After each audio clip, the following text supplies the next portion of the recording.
JEE Mains 2026ல circular மோஷன்லேருந்து வந்திருக்க ஒரு question.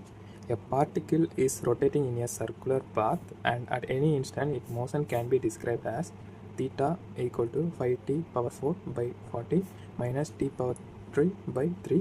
The angular acceleration of the particle after 10 seconds is dash radian per second square அப்படின்னு கேட்டிருக்காங்க. First நமக்கு வெலாசிட்டினா என்னன்னு தெரியும். அப்போ தானே velocity is equal to displacement, rate of change of displacement with respect to time. அதே மாதிரி acceleration is equal to rate of change of velocity with respect to time.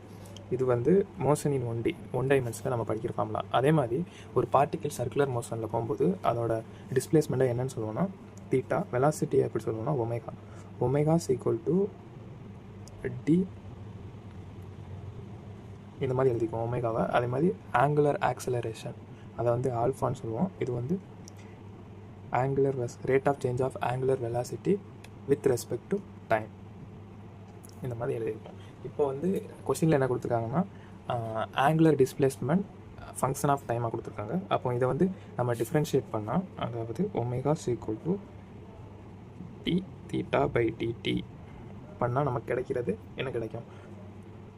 Omega கிடைக்கும். ஒமேகாவை மறுபடி டிஃப்ரென்ஷியேட் பண்ணால் ஆல்ஃபா கிடைக்கும். D omega by d t. கரெக்டாக? இப்போ வந்து இதை டிஃப்ரென்ஷியேட் பண்ண போகிறோம். பண்ணால் நமக்கு என்ன கிடைக்கும்? D by d t equal to 5t power 4 40 minus t Q by 3. அப்படி தானே? இதை டிஃப்ரென்ஷியேட் பண்ணால் ஆன்சர் வந்து என்ன வரும்? 20t power 3 by 40 minus 3t square by 3ன்னு வரும். இதை கேன்சல் பண்ணால் கீழே 2 வரும்.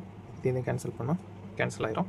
அப்போ t Q by 2 minus t square, இது என்னது? Omega, angular velocity. நமக்கு என்ன தேவை? ஆல்ஃபா தேவை. அப்போ இதை இன்னொரு தடவை என்ன பண்ணுறோம்? டிஃப்ரென்ஷியேட் பண்ணுறோம்.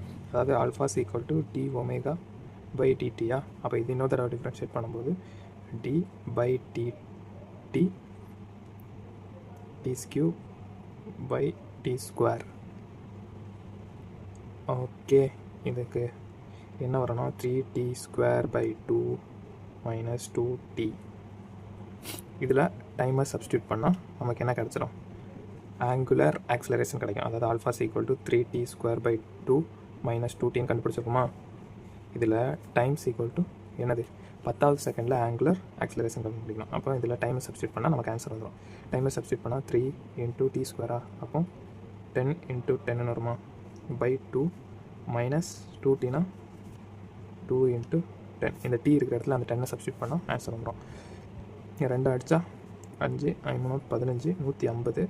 150 minus 20 equal to 130 radian per second square. அப்போ third option is correct answer.